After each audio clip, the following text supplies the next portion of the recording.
一定要非常珍惜自己的25到35岁，这不是年龄焦虑，而是一句很温柔的提醒。因为这10年真的会比你想象中过得快。可能你某天下班回家，坐在床边刷手机，突然发现这1年又快过去了。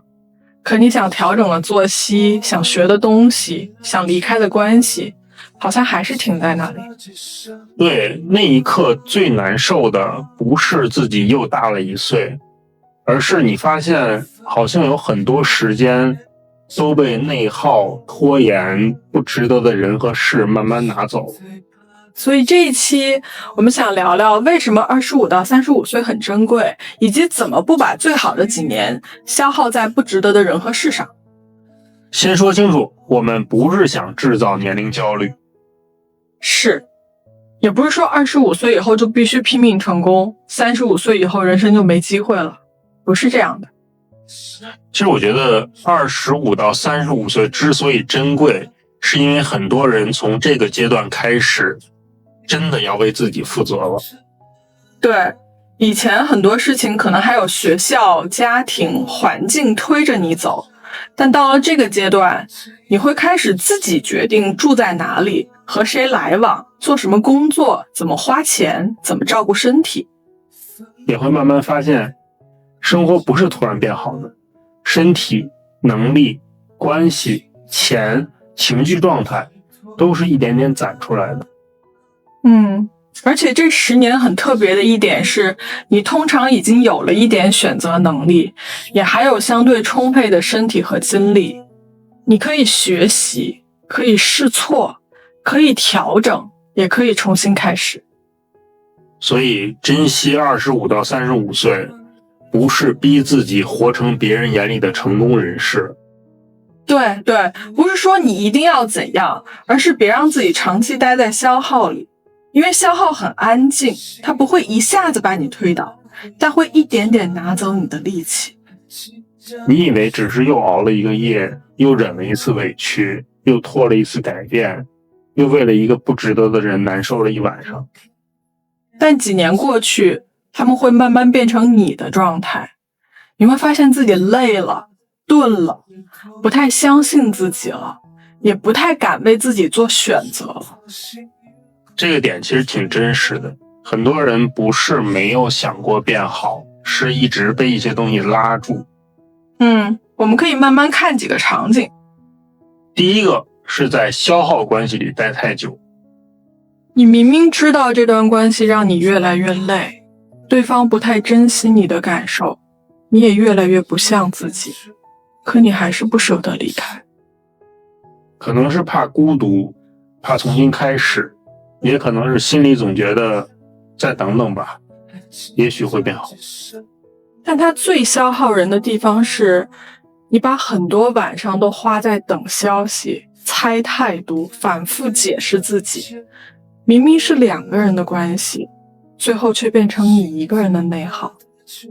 对，你不是变得更被爱了，而是变得更小心，小心说话，小心表达，小心不要让对方不高兴。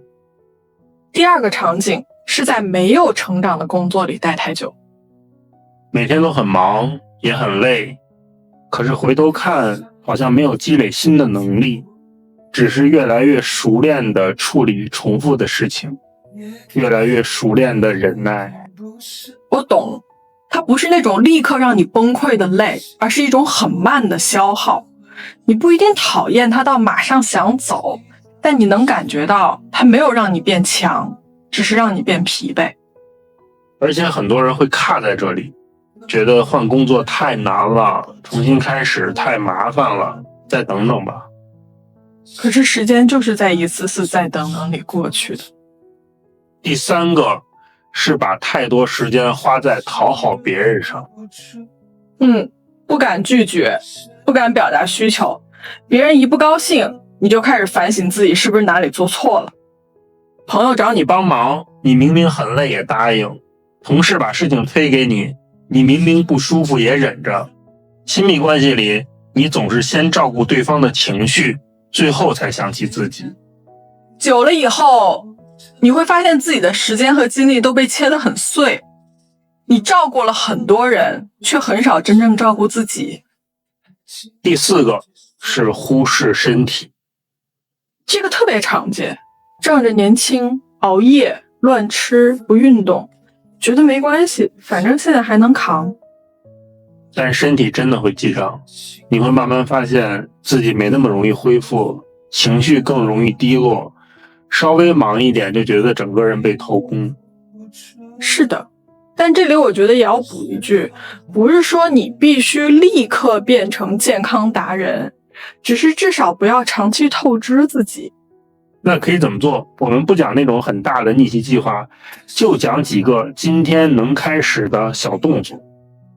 第一个，写一张时间流向清单，不用很复杂，就写最近一周多少时间给了身体，多少时间给了能力，多少时间给了值得的人，又有多少时间耗在焦虑、讨好、刷手机、无效关系里。先不要责怪自己，你只是看见自己的时间正在流向哪里。第2个，先守住身体的一个小底线，比如连续3天早点睡，1周运动2次，每天认真吃1顿饭，睡前少刷半小时手机。不用一下子做到很好，身体稳定一点，人真的会更有底气。很多时候不是你意志力差，是你太累了。第3个，给自己积累一项核心能力，它可以是专业技能，也可以是表达能力、沟通能力、写作能力、剪辑能力、判断力。不用一下子变厉害，每天留一点点时间给它就好，因为能力不是突然长出来的，是时间慢慢养出来的。第4个，减少一种长期消耗，可能是一段关系，一种社交，一个工作方式，也可能是一种总把自己放最后的习惯。先从很小的一步开始就可以，少解释一次，少迎合一次，少为了不值得的人反复内耗一次。你不是变冷漠了，你是在把自己从长期透支里往回带。第5个，认真经营几个真正重要的人。支持系统不是认识很多人，而是有几个人你能说真话，低谷时能被接住，也愿意互相支持。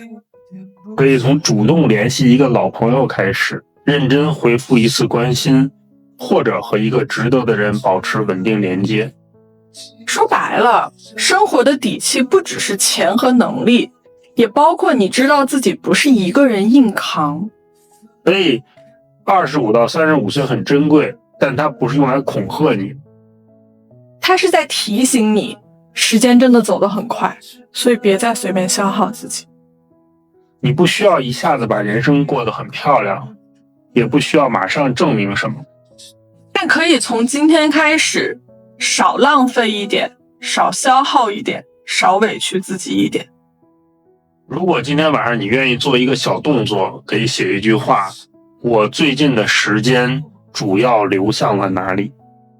对，写下来就好，不用立刻改变一切，先看见自己，再慢慢把自己带回来。好，那我们这一期就先聊到这里。如果你也正处在这几年里，希望今天这期不是给你压力，而是陪你多看清一点。我们下期再继续聊。晚安，也记得好好照顾现在的自己。